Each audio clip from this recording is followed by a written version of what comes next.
Honorable Speaker, sir, I present the budget for the year 2022-23. At the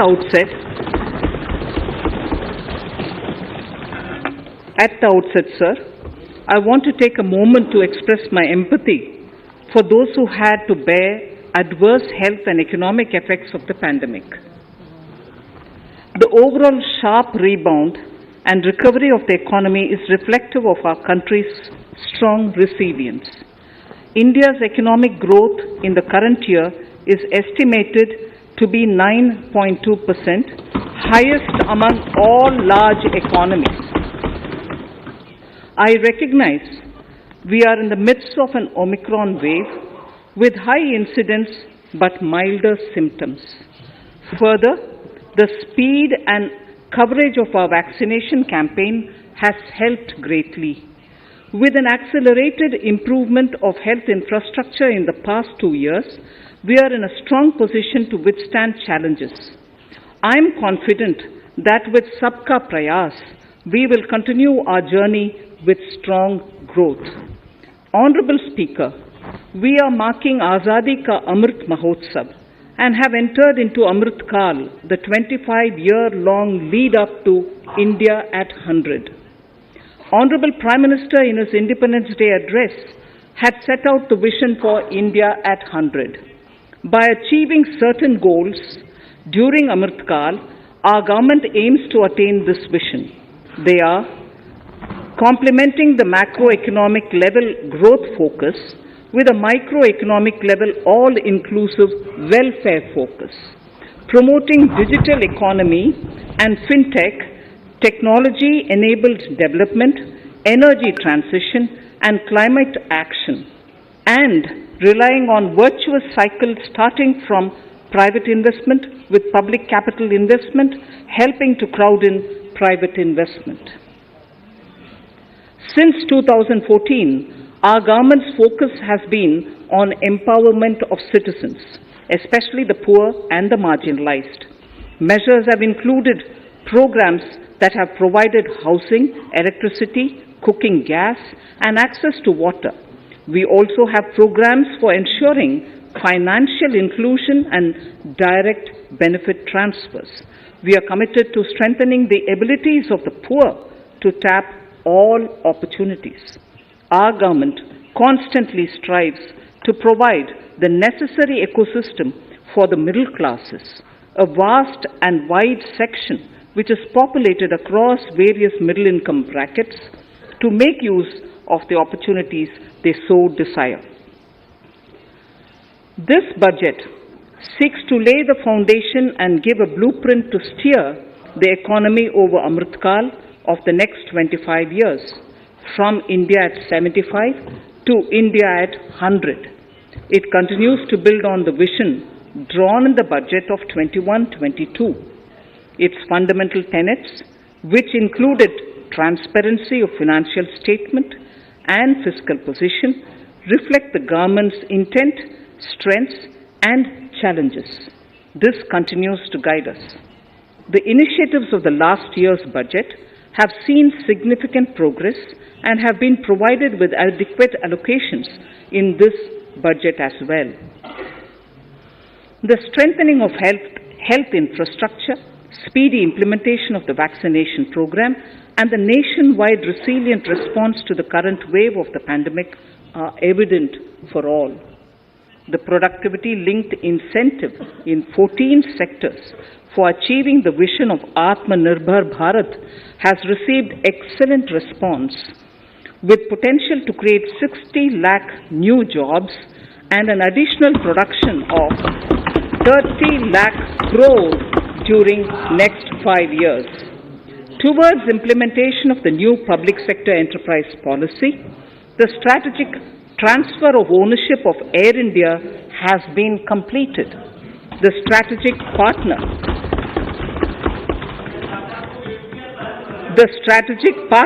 for Neelanchal Ispat Nigam Limited has been selected. The public issue of the LIC is expected shortly. Others too are in the process for 2022-23. Please The no, National Bank आपको for पर्याप्त मौका, पर्याप्त अवसर मिलेगा। बेटे बेटे टिप्पणी मत कीजिए। the National Bank for Infrastructure Development and National Asset Reconstruction Company have commenced their activities. Honorable Speaker, sir, Budget 2021-22 had provided a sharp increase in provision for public investment or capital expenditure. Throughout the year, with the Honorable Prime Minister guiding the implementation, our economic recovery is continuing to benefit from the multiplier effect.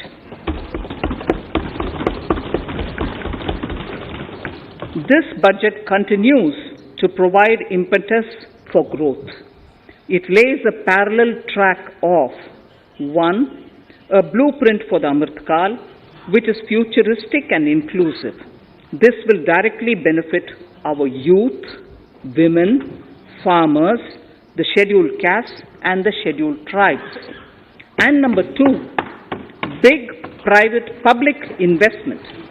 Number 2, big public investment for modern infrastructure, readying for India at 100.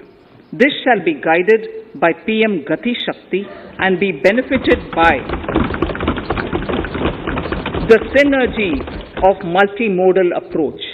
Moving forward on this parallel track, we lay the following 4 priorities: PM Gati Shakti, inclusive development, productivity enhancement and investment, sunrise opportunities, energy transition, and climate action, and 4, financing of investments.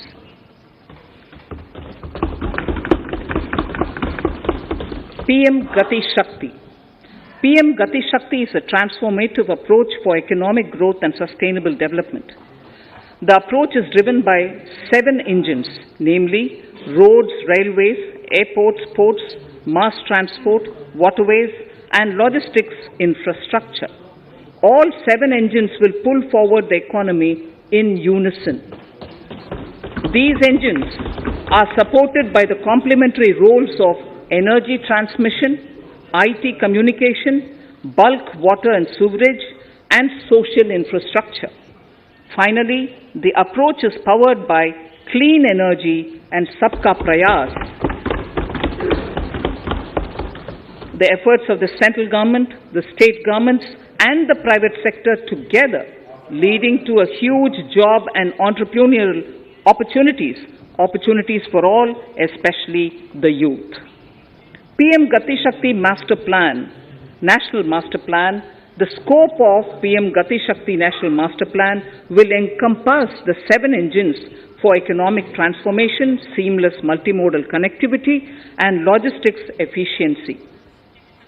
It will also include the infrastructure development by the state governments as per Gati Shakti Master Plan.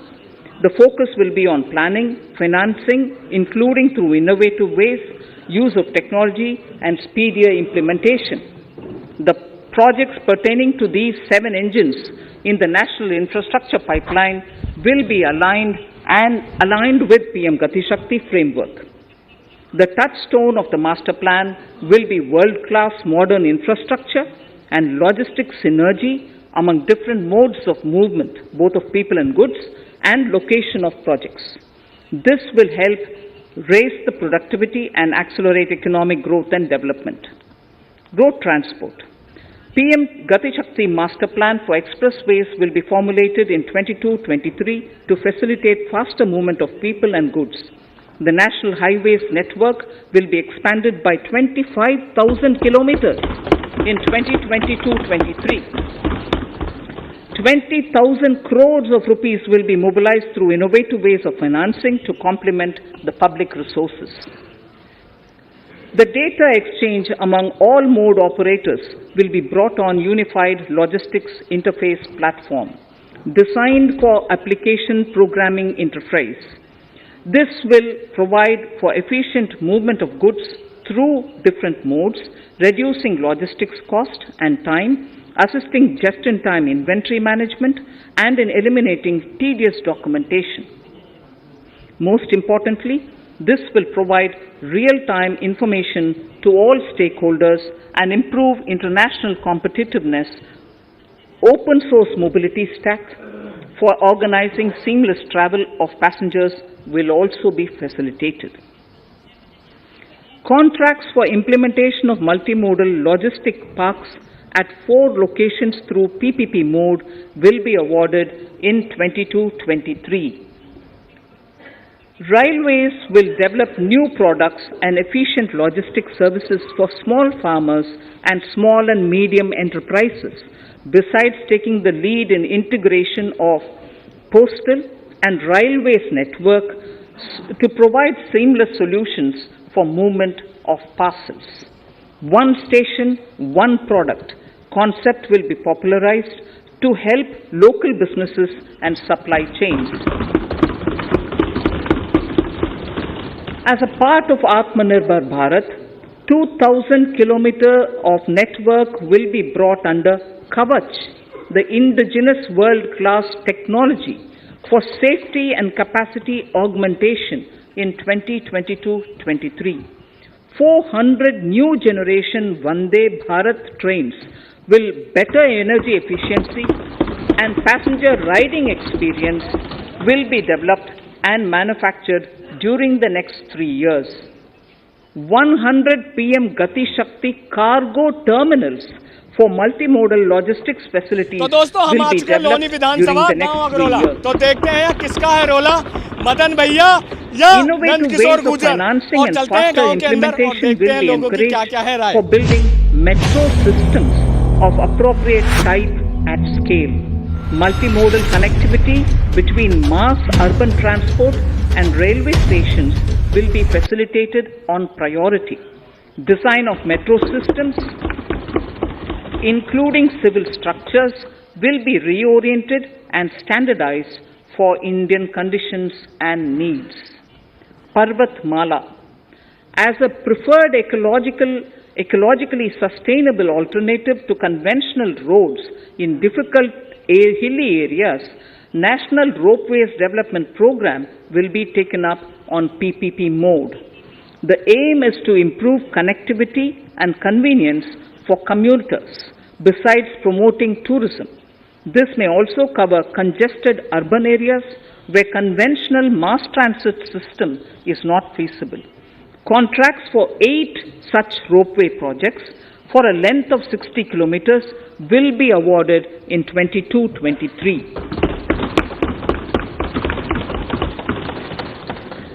With technical support from the Capacity Building Commission, central ministries, state governments, and their infra agencies will have their skills upgraded. This will ramp up capacity in planning, design, financing, including innovative ways, and implementation management of the PM Gati Shakti infrastructure projects. Inclusive development, our second priority. Agriculture. The procurement of wheat in Rabi 21-22 and the estimated procurement of paddy in Kharif 21-22 will cover 1,208 lakh metric tons of wheat and paddy from 163 lakh farmers, and 2.37 lakh crores will be the direct payment of MSP value to their accounts. Chemical-free natural farming will be promoted throughout the country with a focus on farmers' lands in 5-kilometer wide corridors along the river Ganga at the first stage. 2023 has been announced as the International Year of Millets. Support will be provided for post-harvest value addition, enhancing domestic consumption, and for branding millet products nationally and internationally. To reduce our dependence on import of oil seeds, a rationalized and comprehensive scheme to increase domestic production of oil seeds will be implemented.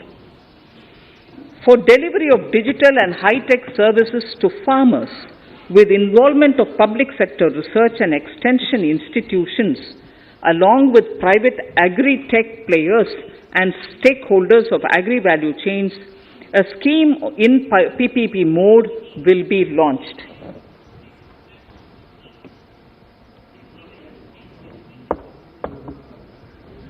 Use of Kisan drones will be promoted for crop assessment, digitization of land records, spraying of insecticides and nutrients.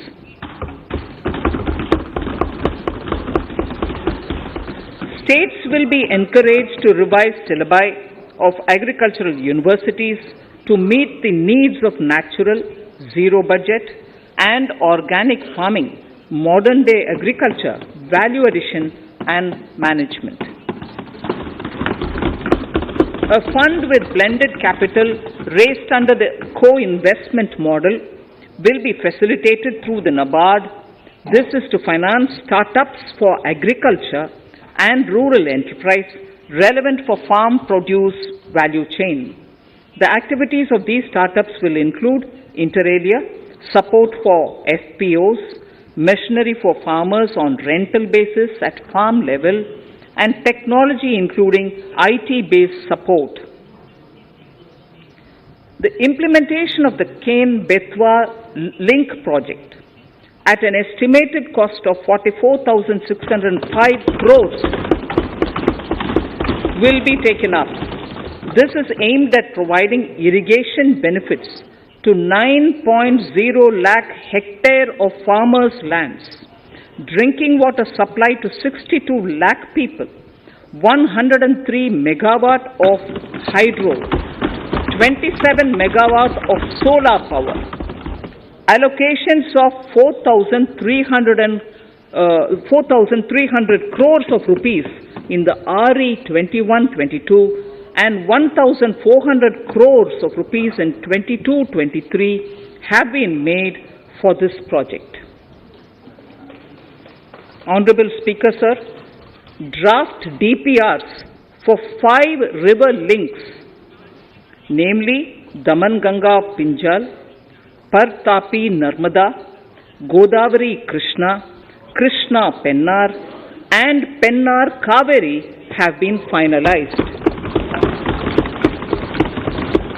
Once a consensus is reached among the beneficiary states, the Centre will provide support for their implementation. For farmers to adopt suitable varieties of fruits and vegetables and to use appropriate production and harvesting techniques, our government will provide a comprehensive package with participation of state governments. MSMEs, Udyam, eShram, NCS and ASEEM portals will be interlinked. Their scope will be widened. They will now perform as portals with live organic databases providing G2C, B2C and B2B services. These services will relate to credit facilitation, skilling and recruitment with an aim to further formalize the economy and enhance entrepreneurial opportunities for all. Emergency Credit Line Guarantee Scheme has provided the much needed additional credit to more than 130 lakh MSMEs. This has helped them mitigate the adverse impact of the pandemic. The hospitality and related services, especially those by micro and small enterprises, are yet to regain their pre-pandemic level of business. Considering these aspects, the ECLGS will be extended up to March 2023 and its guarantee cover will be expanded by 50,000 crores of rupees to total cover of 5 lakh crores.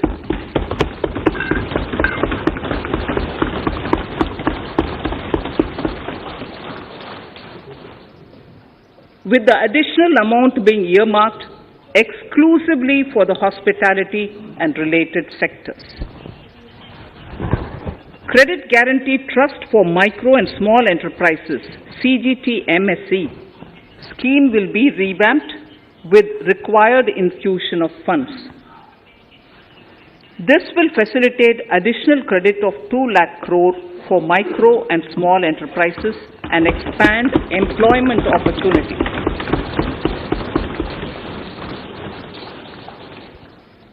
Raising and accelerating MSME performance (RAMP) program with outlay of 6,000 crore over 5 years will be rolled out.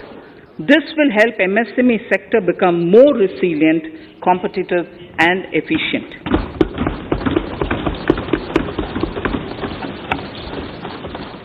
Skilling programs and partnership with the industry will be reoriented to promote continuous skilling avenues, sustainability and employability. The National Skill Qualification Framework will be aligned with dynamic industry needs. Digital ecosystem for skilling and livelihood, the Desh Stack e-portal, will be launched. This aims to empower citizens to skill, reskill or upskill through online training. It will also provide API-based trusted skill credentials, payment and discovery layers to find relevant jobs and entrepreneurial opportunities. Startups will be promoted to facilitate Drone Shakti through varied applications and for drone as a service.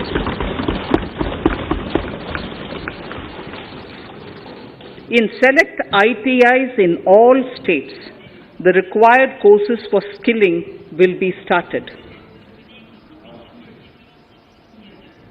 Due to the pandemic-induced closure of schools, our children, particularly in the rural areas and those from scheduled castes and scheduled tribes and other weaker sections, have lost almost 2 years of formal education. Mostly, these are children in government schools.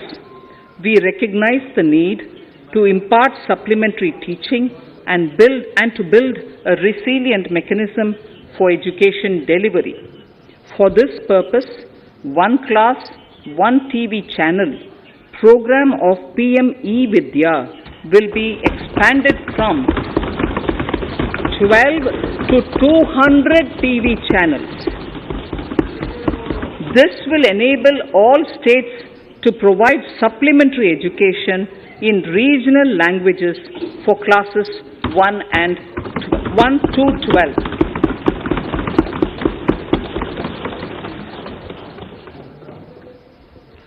High-quality e-content in all spoken languages will be developed for delivery via internet, mobile phones, TV, and through radio and through digital teachers. A competitive mechanism for development of quality e-content by the teachers will be set up to empower and equip them with digital tools of teaching and facilitate better learning outcomes. A digital university will be established to provide access to students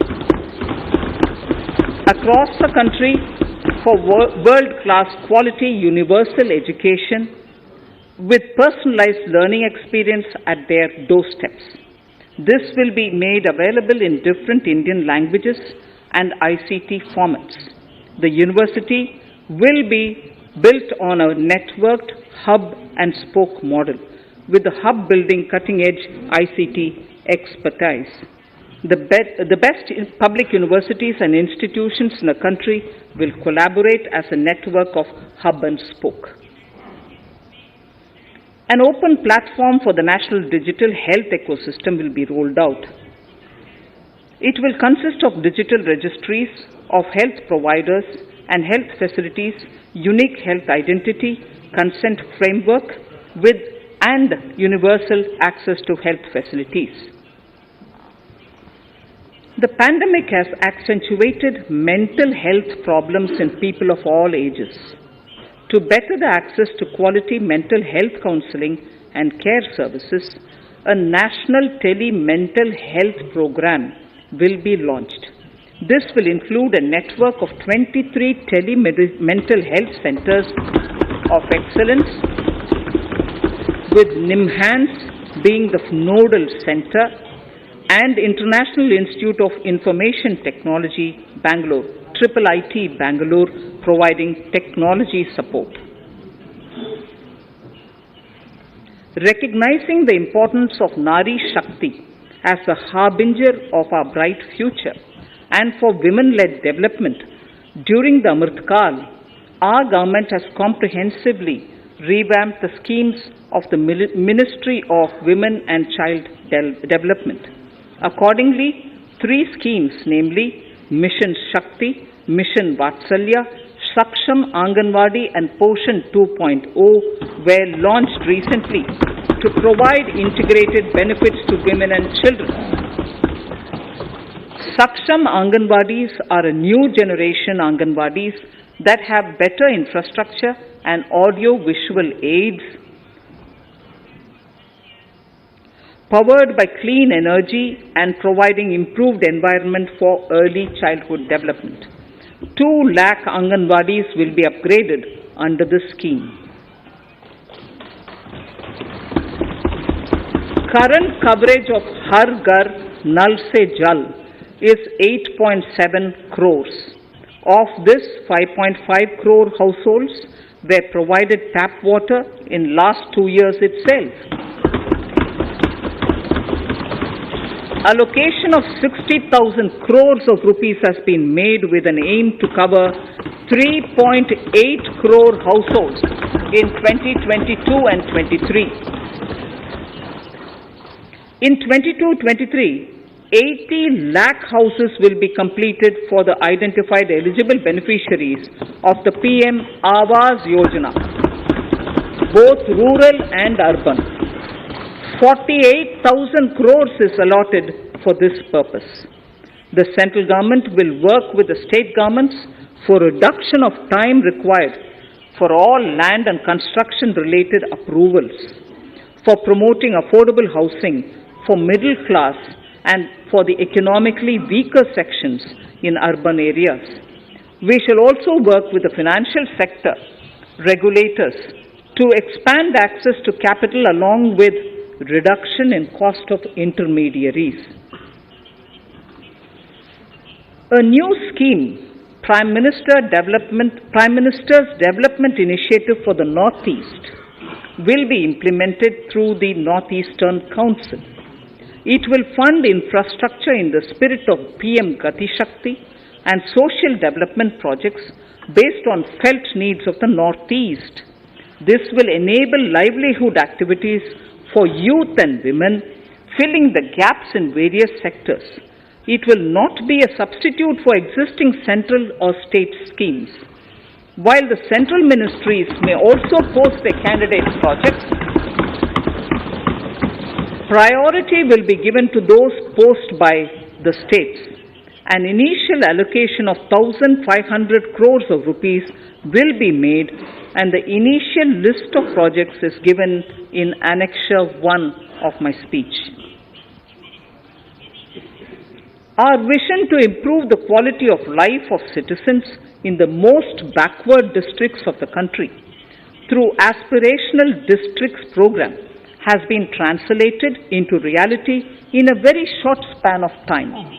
95% of those 112 districts have made significant progress in key sectors such as health, nutrition, financial inclusion, and basic infrastructure. They have surpassed even some of the state average values.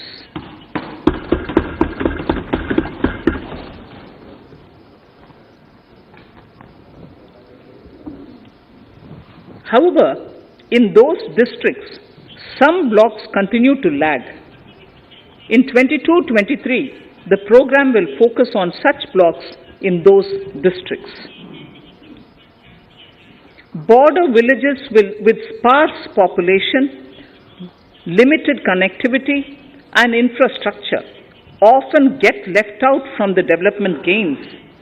Such villages on the northern border will be covered under a new Vibrant Villages program.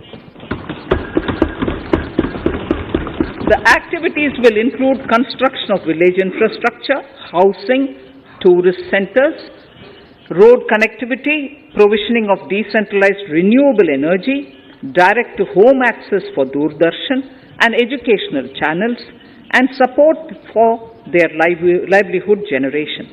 Additional funding for these activities will be provided. Existing schemes will be converged. We will define their outcomes and monitor them on a constant basis. In 2022, 100% of 1.5 lakh post offices will come on the core banking system, enabling financial inclusion and access to accounts through net banking, mobile banking, ATMs, and also provide online transfer of funds between post office accounts and bank accounts. This will be helpful especially for farmers and senior citizens in rural areas, enabling interoperability and financial inclusion. Honorable Speaker, sir, in recent years, digital banking, digital payments, and fintech innovations have grown at a rapid pace in the country. Government is continuously encouraging these sectors to ensure that the benefits of digital banking reach every nook and corner of the country in a consumer-friendly manner. Taking forward this agenda and to mark 75 years of our independence, it is proposed to set up 75 digital banking units in 75 districts of the country by scheduled commercial banks. The financial support for digital payment ecosystem announced in the previous budget will continue in 22-23 as well. This will encourage further adoption of digital payments.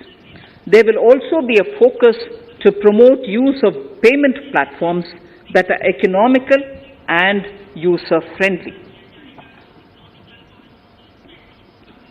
Sir, I move to the next priority. In recent years, over 25,000 compliances were reduced and nearly 1,500 union laws were repealed. This is the result of our government's strong commitment for minimum government and maximum governance. 1,486 union laws were repealed. Our trust in the public and ease of doing business is what is highlighted here, sir.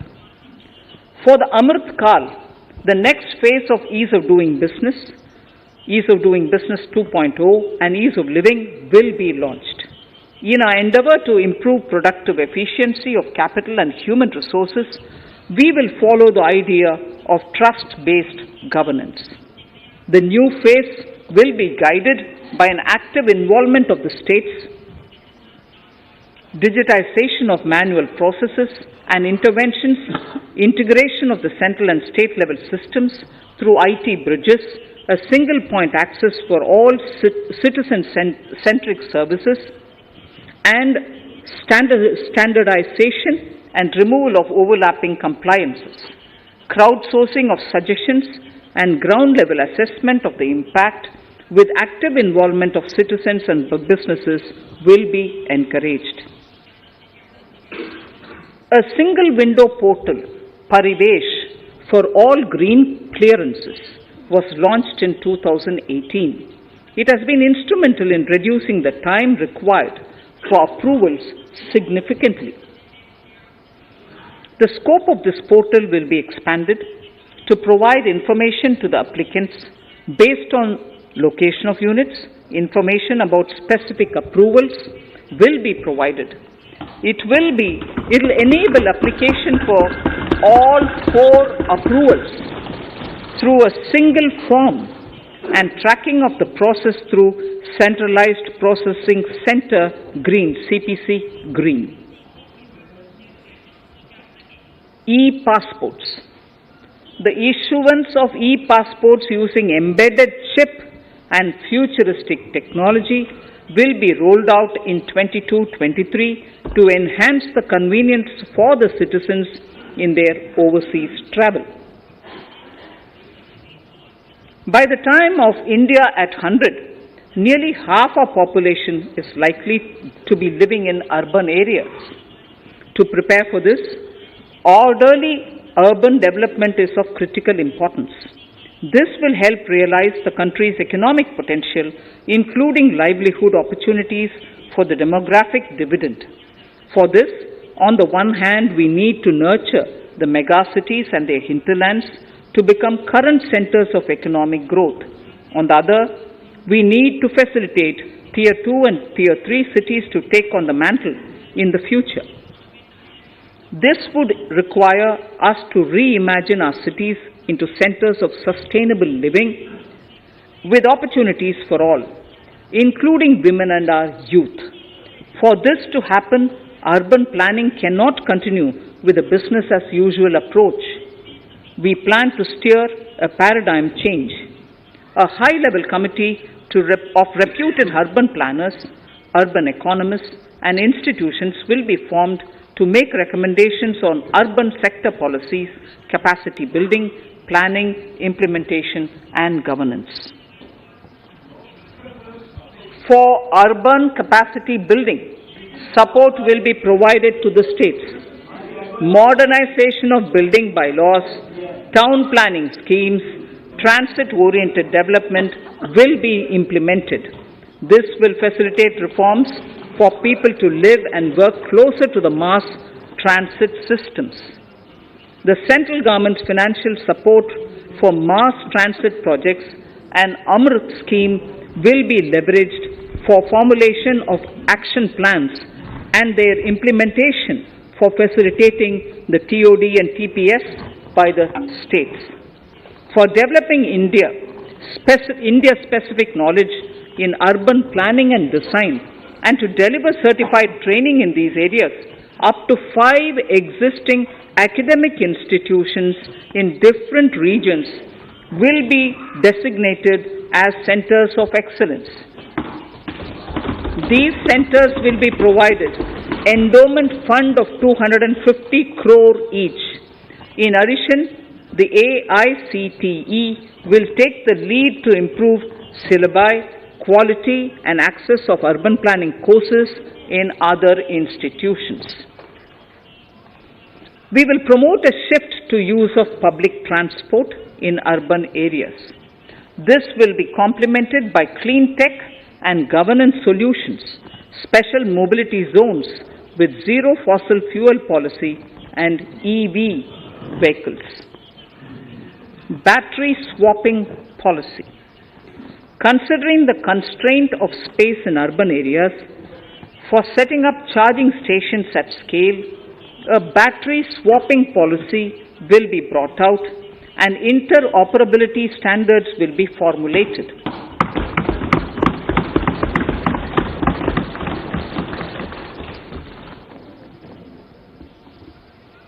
The private sector will be encouraged to develop sustainable and innovative business models for battery or energy as a service. This will improve efficiency in the EV ecosystem. Efficient use of land resources is a strong imperative. States will be encouraged to adopt unique land parcel identification number to facilitate IT-based management of records. The facility for transliteration of land records across any of the Schedule 8 languages will also be rolled out. The adoption of linkage with National Generic Document Registration System NGDRS with the One Nation One Registration software will be promoted as an option for uniform process of registration and anywhere registration of deeds and documents. Necessary amendments in the code IBC will be carried out to enhance the efficiency of the resolution process and facilitate cross-border insolvency resolution. Accelerated corporate exit. Several IT-based systems have been established for accelerated registration of new companies.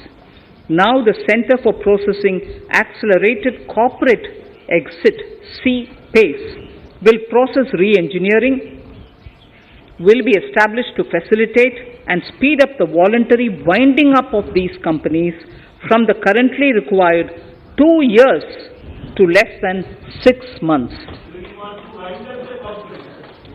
Government procurement. Government rules have recently been modernized for the needs of Amritkal. The new rules have benefited from the inputs from various stakeholders. The modernized rules allow use of transparent quality criteria besides cost and evaluation of complex tenders. Provisions have been made for payment of 75% of running bills mandatorily within 10 days and for encouraging settlements of disputes through conciliation. As a further step to enhance transparency and to reduce delays in payments, a completely paperless, end-to-end online e-bill system will be launched for use by all central ministries for their procurements. The system will enable the suppliers and contractors to submit online their digitally signed bills and claims and track their status from anywhere. To reduce indirect cost for suppliers and work contractors, the use of surety bonds as a substitute for bank guarantee will be made acceptable in government procurements. Business such as gold imports may also find this useful. IRDAI, insurance regulator, has given the framework for issue of surety bonds by insurance companies. AVGC Promotion Task Force. The animation, visual effects, gaming and comic, the AVGC sector, offers immense potential to employ youth. An AVGC Promotion Task Force with all stakeholders will be set up to recommend ways to realize this and build domestic capacity for serving our markets and the global demand. Telecom sector. Telecommunications in general and 5G technology in particular can enable growth and offer job opportunities. Required spectrum auctions will be conducted in 2022 to facilitate rollout of 5G mobile services within 2022-23 by private telecom providers. A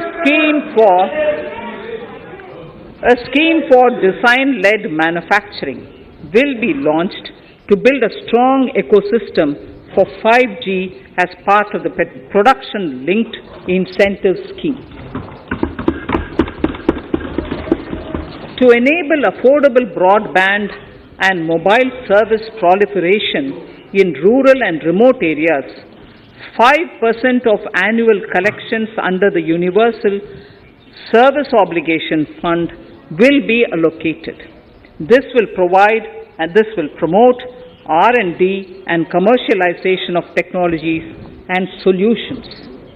Our vision is that all villages and their residents should have the same access to e-services, communication facilities, and digital resources as urban areas and their residents. The contracts for laying optical fiber in all villages, including remote areas, will be awarded under the BharatNet project through PPP in 22 and 23.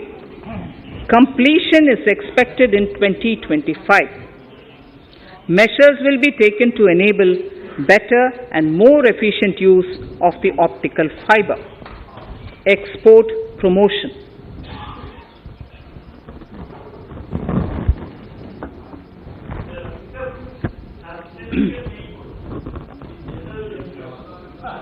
The special economic zones Act will be replaced with a new legislation that will enable the states to become partners in development of enterprise and service hubs. This will cover all large existing and new industrial enclaves to optimally utilize available infrastructure and enhance competitiveness of exports. Atmanirbharta in defense. Our government is committed to reducing imports and promoting Atmanirbharta in equipment for the armed forces. 68% of the capital procurement budget will be earmarked for domestic industry in 22-23, up from 58% in 21-22. Defense R&D will be opened up for industry, startups and academia, with 25% of defense R&D budget earmarked. Private industry will be encouraged to take up design and development of military platforms and equipment in collaboration with DRDO and other organizations through SPV model. An independent nodal umbrella body will be set up for meeting wide-ranging testing and certification requirements. Artificial intelligence, geospatial systems and drones, semiconductor and its ecosystem, space economy, genomics and pharmaceuticals, green energy and clean mobility systems have immense potential to assist sustainable development at scale and modernize the country. They provide employment opportunities for our youth and make Indian industry more efficient and competitive. Supportive policies, light touch regulations, facilitative actions to build domestic capacities and promotion of research and development will guide the government's approach. For R&D in the sunrise opportunities, in addition to efforts of collaboration among academia, industry and public institutions, government contribution will be provided. Energy transition and climate change. The risks of climate change are the strongest negative externalities that affect India and other countries. As Honorable Prime Minister said at the COP26 summit in Glasgow last November, and I quote, "What is needed today is mindful and deliberate utilization instead of mindless, destructive consumption," unquote. The low-carbon development strategy, as enunciated in the Panchamrit that he announced is an important reflection of our government's strong commitment towards sustainable development. The strategy opens up huge employment opportunities and will take the country on a sustainable development path.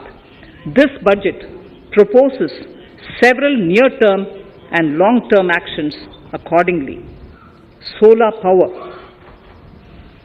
To facilitate domestic manufacturing for the ambitious goal of 280 gigawatts of installed solar capacity by 2030, an additional allocation of 19,500 crores for PLI, production-linked incentive, for manufacturing of high-efficiency modules with priority to fully integrate manufacturing units from polysilicon to solar PV modules will be made. Honorable Speaker, sir, the circular economy transition is expected to help in productivity enhancement as well as creating large opportunities for new businesses and jobs. The action plans for 10 sectors such as electronic waste, end-of-life vehicles, used oil waste, toxic and hazardous industrial waste are already ready. The focus will now be on addressing important cross-cutting issues of infrastructure, reverse logistics, technology upgradation, and integration with informal sector. This will be supported by active public policies covering regulations, extended producers' responsibilities, framework, and innovation facilities.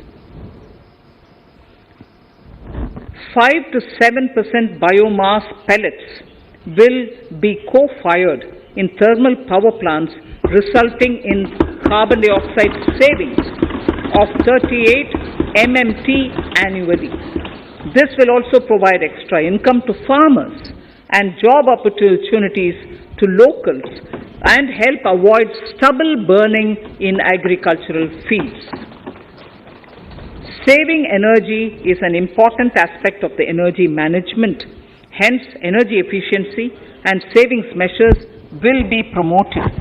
This will be done in large commercial buildings through the energy service company business model. It will facilitate capacity building and awareness for energy audits, performance contracts, and common measurement of and verification protocol. 4 pilot projects for coal gasification and conversion of coal into chemicals required for the industry will be set up to evolve technical and financial viability. The policies and required legislative changes to promote agroforestry and private forestry will be brought in. In addition, financial support will be provided to farmers belonging to scheduled castes and scheduled tribes who want to take up agroforestry. Honorable Speaker, I now move to the 4th priority, financing of investments. Capital investment holds the key to speedy and sustainable economic revival and consolidation through its multiplier effect. Capital investment also helps in creating employment opportunities, induced enhanced demand for manufactured input from large industries and MSMEs, services from professionals, and help farmers through better agri-infrastructure. The economy has shown strong resilience to come out of the effects of the pandemic with high growth. However, we need to sustain that level to make up for the setback of 2020-2021. As outlined in para 5 earlier, the virtuous cycle of investment requires public investment to crowd in private investment. At this stage, private investments seem to require that support to rise to their potential and to the needs of the economy. Public investment must continue to take the lead and prime the private investment and demand in 2022-23. Considering the above imperative, the outlay for capital expenditure in the Union budget is once again being stepped up sharply by 35.4% from 5.54 lakh crore in the current year to 7.50 lakh crores in 22-23. This has increased to more than 2.2 times the expenditure of 2019-20. This outlay in 22-23 will be 2.9% of the GDP. Effective capital expenditure. With this investment taken together with the provision made for creation of capital assets through grants and aid to states, the effective capital expenditure of the central government is estimated at 10.68 lakh crores in 22-23, which will be about 4.1% of the GDP. Green bonds. As a part of the government's overall market borrowings in 22-23, sovereign green bonds will be issued for mobilizing resources for green infrastructure. The proceeds will be deployed in public sector projects which help in reducing the carbon intensity of the economy. GIFT IFSC. World-class foreign universities and institutions will be allowed in the GIFT city to offer courses in the financial management, fintech, science, technology, engineering, and mathematics free from domestic regulations except those by the IFSCA to facilitate availability of high-end human resources for financial services and technology. An international arbitration center will be set up in the GIFT city for timely settlement of disputes under international jurisprudence. Services for global capital for sustainable and climate finance in the country will be facilitated in the GIFT city. Infrastructure status. Data centers and energy storage systems, including dense charging infrastructure and grid-scale battery systems, will be included in the harmonized list of infrastructure. This will facilitate credit availability for digital infrastructure and clean energy storage. Venture capital and private equity invested more than 5.5 lakh crores last year, facilitating one of the largest startup growth system. Scaling up this investment requires a holistic examination of regulatory and other frictions. An expert committee will be set up to examine and suggest appropriate measures. Government-backed funds, NIIF and SIDBI, Fund of Funds, have provided scale capital, creating a multiplier effect. For encouraging important sunrise sectors such as climate action, deep tech, digital economy, pharma, and agri-tech, the government will promote these thematic funds for blended finance, with the government share being limited to 20% and the funds being managed by private fund managers. For financing the infrastructure needs, the stepping up of public investment will need to be complemented by private capital at a significant scale. Measures will be taken to enhance financial viability of projects, including PPP, with technical and knowledge assistance from multilateral agencies.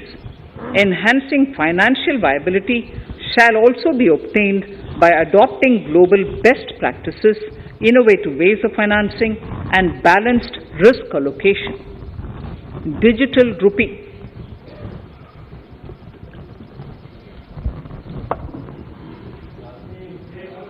Introduction of a central bank digital currency will give a big boost to digital economy. Digital currency will also lead to a more efficient and cheaper currency management system. It is therefore proposed to introduce digital rupee using blockchain and other technologies to be issued by the Reserve Bank of India starting 2022 and 23. Financial assistance to states for capital investment. Reflecting the true spirit of cooperative federalism, the central government is committed to bolstering the hands of the states in enhancing their capital investment towards creating productive assets and generating remunerative employment. The scheme for financial assistance to states for capital investment has been extremely well received by the states. In deference to the requests received during my meeting with the chief ministers and state finance ministers, the outlay for this scheme is being enhanced from 10,000 crores in the budget estimates to 15,000 crores in the revised estimates for the current year.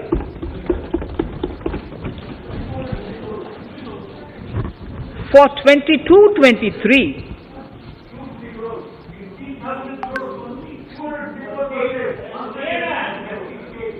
I'll repeat that sentence for the benefit of many of our honorable members.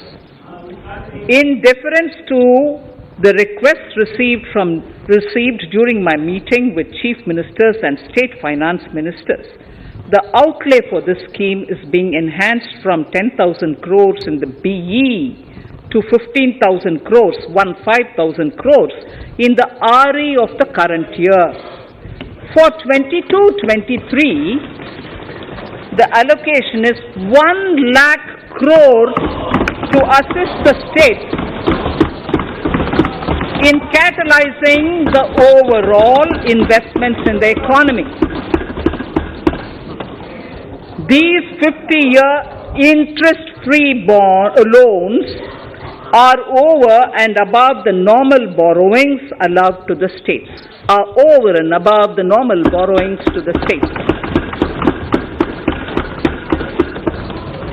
This allocation will be used for PM Gati Shakti related and other productive capital investments of the states.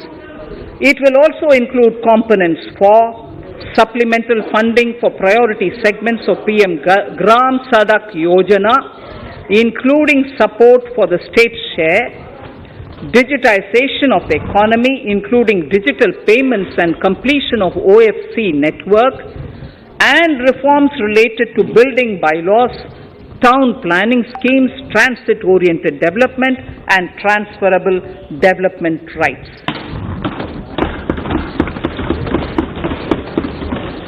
In 22-23, in accordance with the recommendations of the 15th Finance Commission, the states will be allowed a fiscal deficit of 4% of the GSDP, of which 0.5% will be tied to power sector reforms, for which the conditions have already been communicated in 21-22. Fiscal management.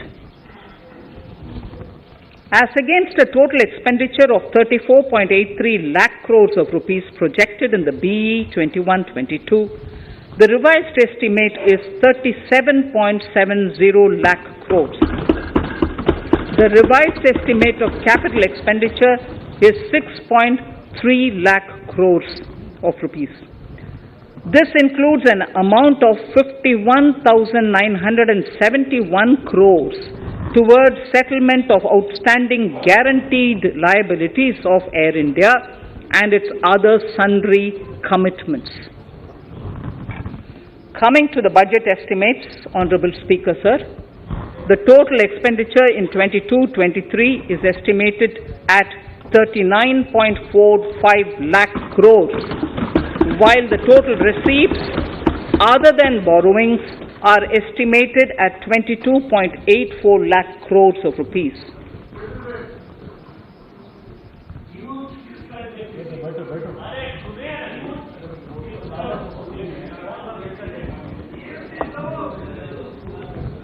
The revised fiscal deficit, Honorable Speaker, in the current year is estimated at 6.9% of the GDP, as against 6.8% projected in the budget estimates.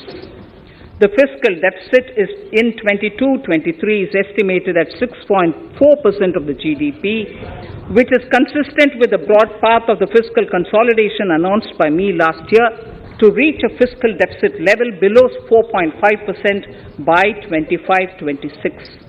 While setting the fiscal deficit level in 22-23, I am conscious of the need to nurture growth through public investment to become stronger and sustainable. I will now move to part B of my speech.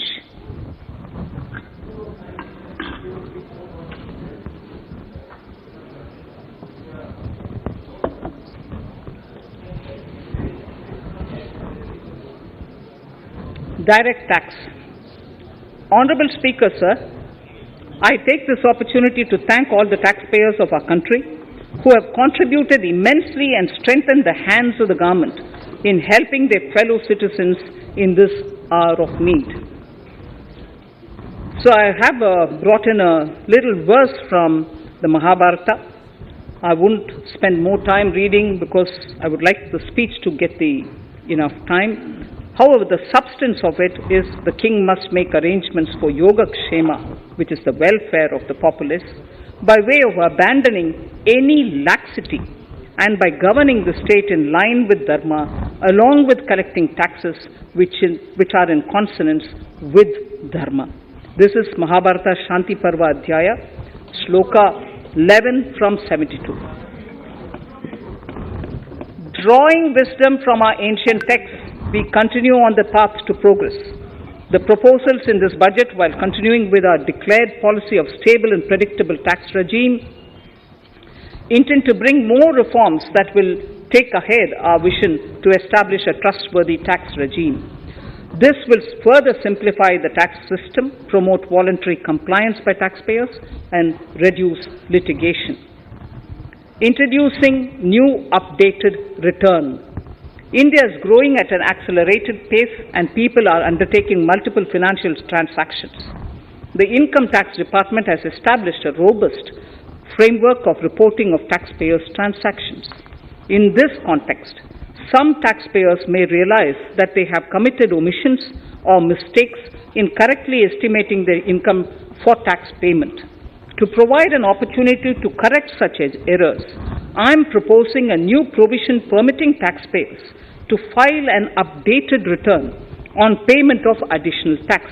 This updated return can be filed within 2 years from the end of the relevant assessment year.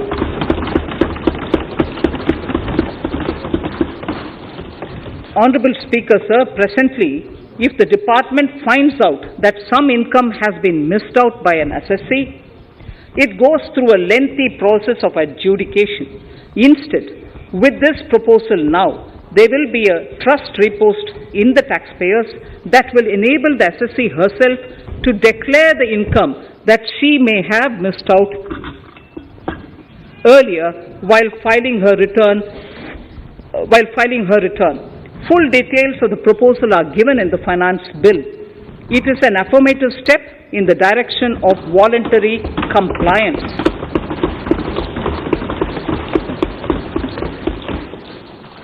Reduced alternative minimum tax rate and surcharge for co-operatives.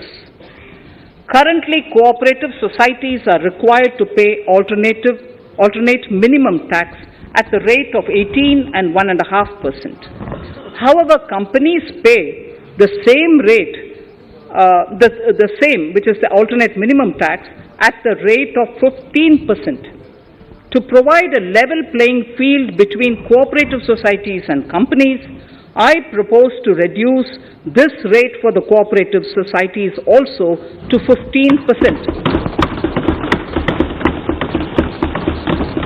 Honorable Speaker, sir, I also propose to reduce the surcharge on cooperative societies from the present 12% to 7% for those having total income of more than 1 crore and up to 10 crores. This would help in enhancing income of cooperative societies and its members who are mostly from the rural and from farming communities. Tax relief to persons with disability. The parent or guardian of a differently abled person can take an insurance scheme for such person. The present law provides for deduction to the parent or guardian only if the lump sum payment or annuity is available to the differently abled person on the death of the subscriber, that is the parent or the guardian. There could be situations where the differently abled dependent may need payment of annuity or lump sum amount even during the lifetime of their parent or guardian. I propose thus to allow the payment of annuity and lump sum amount to the differently abled dependent during the lifetime of the parent and guardians, that is parent or guardians, attaining the age of 60 years. Parity between employees of the state and central governments. At present, the central government contributes 14% of the salary of its employee to the National Pension System, NPS, Tier 1. This is allowed as a deduction in computing the income of the employee. However, such deduction is allowed only to the extent of 10% of the salary in case of employees of the state governments. To provide equal treatment to both central and state government employees, I propose to increase the tax deduction limit from 10% to 14% on employers' contribution to the MPS account of state government employees as well. This would help in enhancing the social security benefits of the state government employees and bring them at par with central government employees. Incentives for startups. Startups have emerged as drivers of growth for our economy. Over the past few years, the country has seen a manifold increase in successful startups. Eligible startups established before 31/3/2022 had been provided a tax incentive for 3 consecutive years out of the 10 years from incorporation. In view of the COVID pandemic, I propose to extend the period of incorporation of the eligible startup by 1 more year, that is up to 31/3/2023, for providing such tax incentives.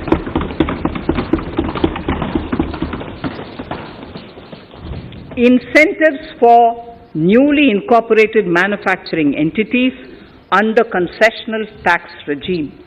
In an effort to establish a global competitive business environment for certain domestic companies, a concessional tax regime of 15% was introduced by our government for newly incorporated domestic manufacturing companies. I propose to extend the last date for commencement of manufacturing or production under Section 115B AB by 1 more year, that is from 31st March 2023 to 31st March 2024.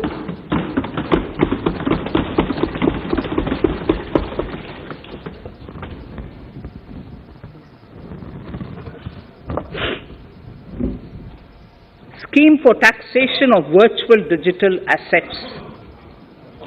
There has been a phenomenal increase in transaction in virtual digital assets. The magnitude and frequency of these transactions have made it imperative to provide for a specific tax regime. Accordingly, for the taxation of virtual digital assets, I propose to provide that any income from transfer of any virtual digital asset shall be taxed at the rate of 30%. No deduction in respect of any expenditure or allowance shall be allowed while computing such income except cost of acquisition. Further, loss from transfer of virtual digital asset cannot be set off against any other income. Further, in order to capture the transaction details, I also propose to provide for TDS on payment made in relation to transfer of virtual digital asset at the rate of 1% of such consideration above a monetary threshold. Gift of virtual digital asset is also proposed to be taxed in the hands of the recipient.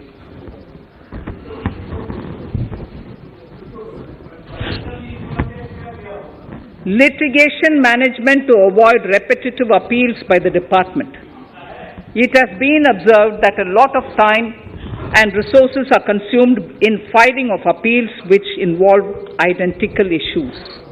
Taking forward our policy of sound litigation management, I propose to provide that if a question of law in the case of an assessee is identical to a question of law which is pending in the appeal before a jurisdictional high court or Supreme Court, in any case, the filing of further appeal in the case of this assessee by the department shall be deferred till such a question of law is decided by the jurisdictional high court or the Supreme Court. This will greatly help in reducing the repeated litigation between taxpayer and the department. Taking forward our efforts to further promote the IFSC, I hereby propose to provide that income of a non-resident from offshore derivative instruments or over-the-counter derivatives issued by an offshore banking unit, income from royalty and interest on account of lease of ship, and income received from portfolio management services in IFSC shall be exempt from tax subject to specified conditions. Rationalization of surcharge. In the globalized business world, there are several work contracts whose terms and conditions mandatorily require formation of a consortium. The members in the consortium are generally companies. In such cases, the income of these AOPs has to suffer a graded surcharge up to 37%, which is a lot more than surcharge on the individual companies. Accordingly, I propose to cap the surcharge of these AOPs at 15%. Further, the long-term capital gains on listed equity shares, units, etc., are liable to maximum surcharge of 15%, while other long-term capital gains are subjected to a graded surcharge which goes up to 37%. I propose to cap the surcharge on long-term capital gains arising on transfer of any type of assets at 15%. This step will give a boost to startup community, and along with my proposal on the extended tax benefits to manufacturing companies and startups, reaffirms our commitment to Atmanirbhar Bharat. Clarification in relation to health and education cess as business expenditure. The income tax is not an allowable expenditure for computation of business income. This includes tax as well as surcharges. The health and education cess is imposed as an additional surcharge on the taxpayer for funding specific government welfare programs. However, some courts have allowed health and education cess as business expenditure, which is against the legislative intent. To reiterate the legislative intent, I propose to clarify that any surcharge or cess on income and profits is not allowable as business expenditure. Deterrence against tax evasion. Honorable Speaker, sir, presently there is ambiguity regarding set-off of brought forward loss against undisclosed income detected in search operations. It has been observed that in many cases where undisclosed income or suppression of sales, etc., is detected, payment of tax is avoided by setting off of losses. In order to bring certainty and to increase deterrence among tax evaders, I propose to provide that no set-off of any loss shall be allowed against undisclosed income detected during search and survey operations.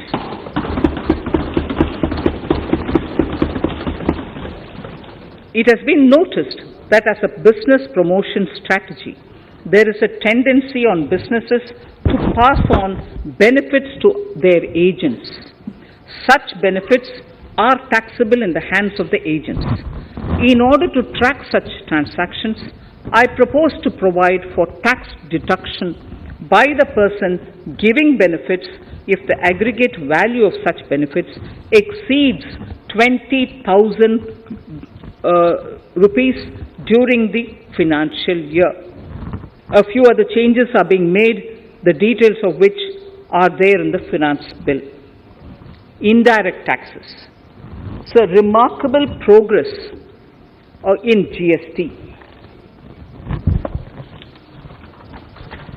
GST has been a landmark reform of independent India, showcasing the spirit of cooperative federalism.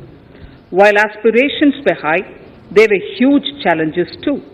These challenges were overcome deftly and painstakingly under the guidance and the oversight of the GST Council. We can now take pride in a fully IT-driven and progressive GST regime that has fulfilled the cherished dream of India as one market, one tax. There are still some challenges remaining, and we aspire to meet them in the coming year. The right balance between facilitation and enforcement has engendered significantly better compliance, and enforcement has engendered better compliance. GST revenues are buoyant despite the pandemic.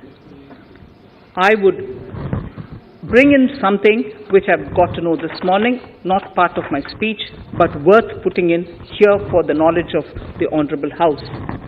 I would like to bring to the notice of this House,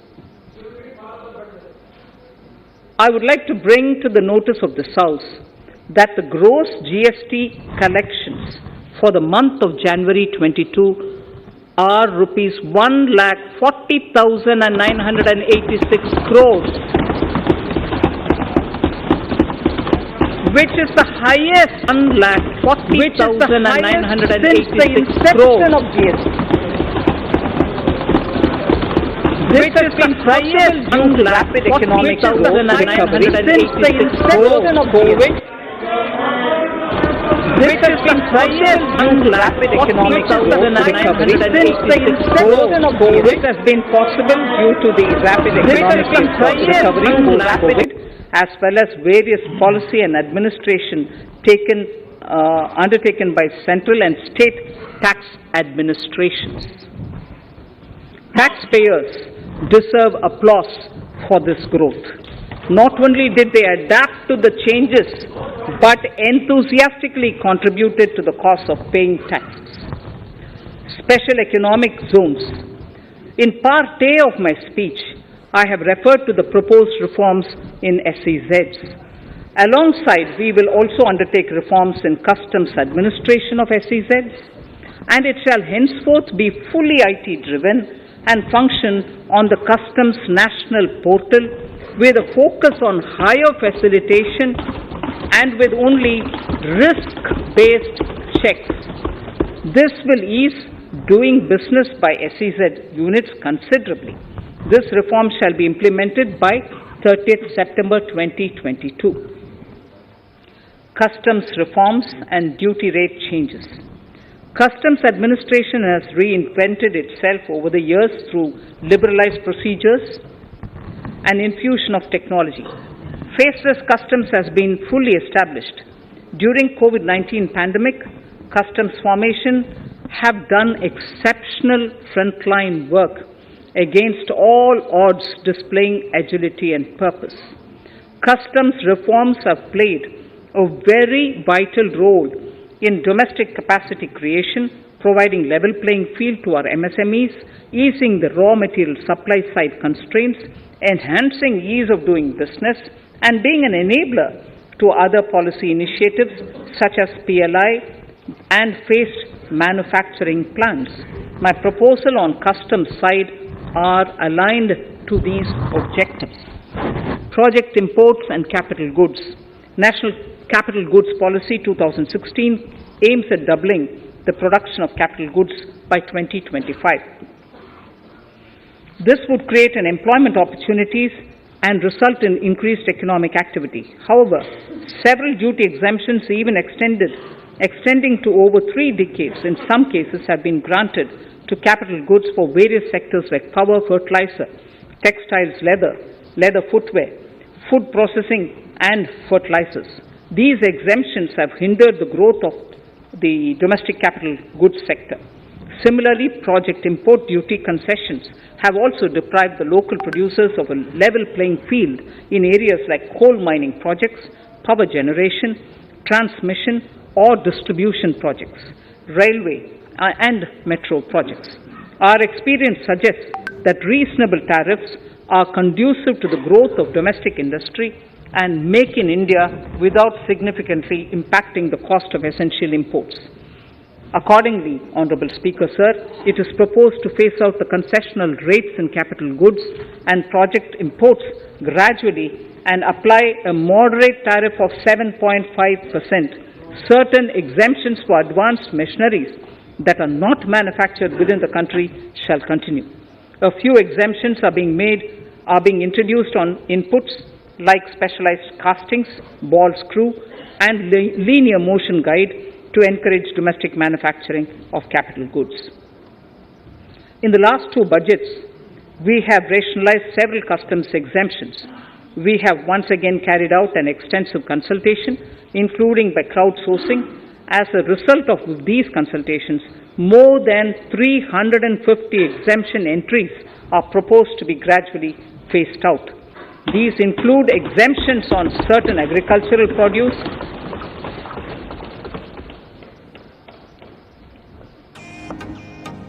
chemicals, fabrics, medical devices and drugs, and medicines for which sufficient domestic capacity exists. Further, as a simplification measure, several concessional rates are being incorporated in the customs tariff schedule itself instead of prescribing them through various notifications.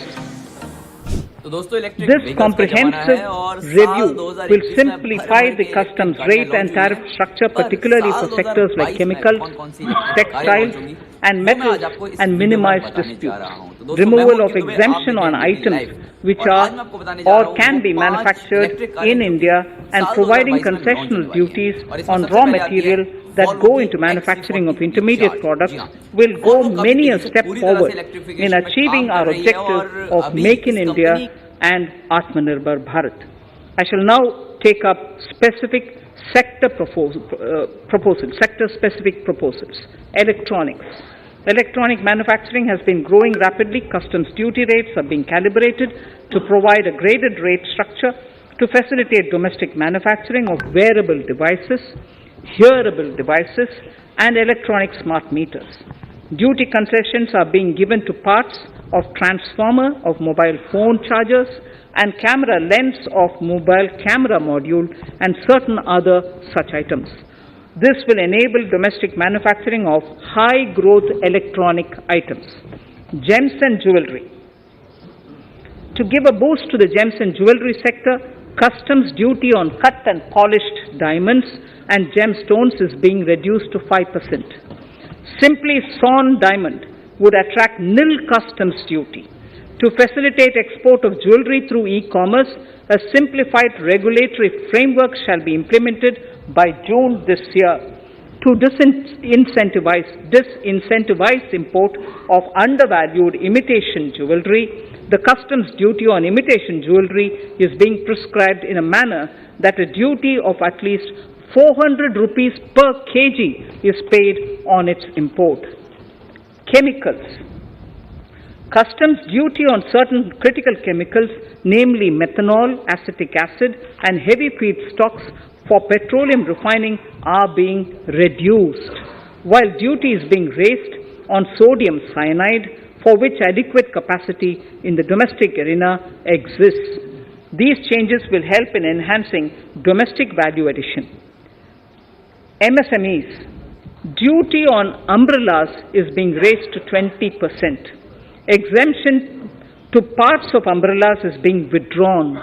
Exemption is also being rationalized on implements and tools for agricultural sector which are manufactured in India. Customs duty exemption given to steel scrap last year is being extended for another year to provide relief to MSME secondary steel producers.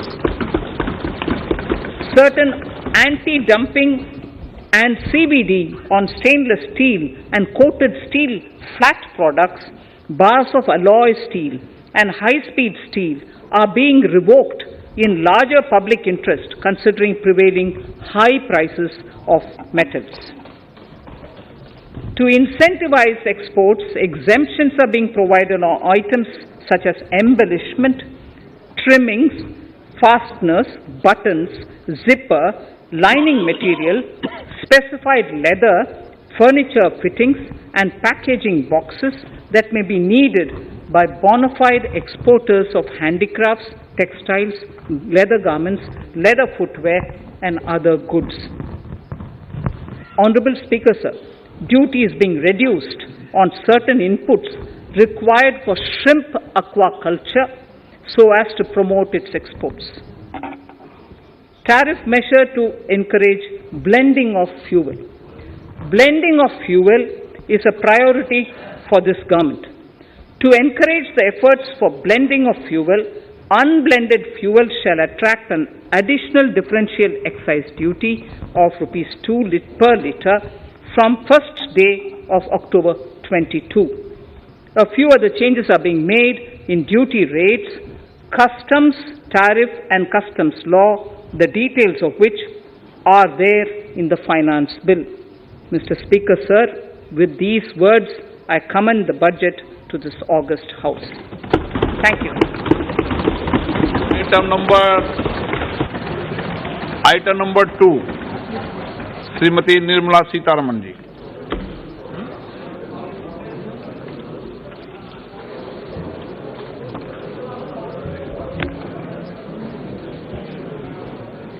Sir, with your permission, I rise to lay on the table the following statements under Section 3(1) of the Fiscal Responsibility and Budget Management FRBM Act 2003, Medium-Term Fiscal Policy cum Fiscal Policy Strategy Statement and Macroeconomic Framework Statement. Item number 3, वित्त विधेयक 2020, निर्मला सीतारमन जी. Sir, item number 3, Finance Bill. Sir, with your permission, I rise to move for leave to introduce the Finance Bill 2022. प्रश्न ये कि वित्त विधेयक को पुनर्स्थापित करने की अनुमति प्रदान की जाए. जो सदस्य इसके पक्ष में हाँ कहें, जो सदस्य विरोध में ना कहें. मेरे विचार में निर्णय हाँ वालों के पक्ष में, हाँ वालों के पक्ष में. माननीय मंत्री जी, वित्त विधेयक को पुनर्स्थापित करें. Sir, I introduce the bill. सभा की कार्रवाई कल बुधवार दिनांक 2 फरवरी 2022 को 4:30 बजे तक के लिए स्थगित की जाती है.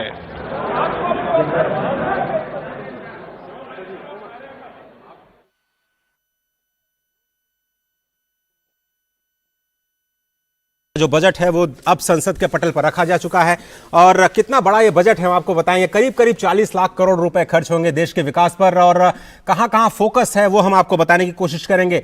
ये जो बजट है नए भारत की नींव रखता है. जिस तरह से वित्त मंत्री ने स्पष्ट तौर पर कहा कि ये जो अमृत काल चल रहा है, 75 साल आजादी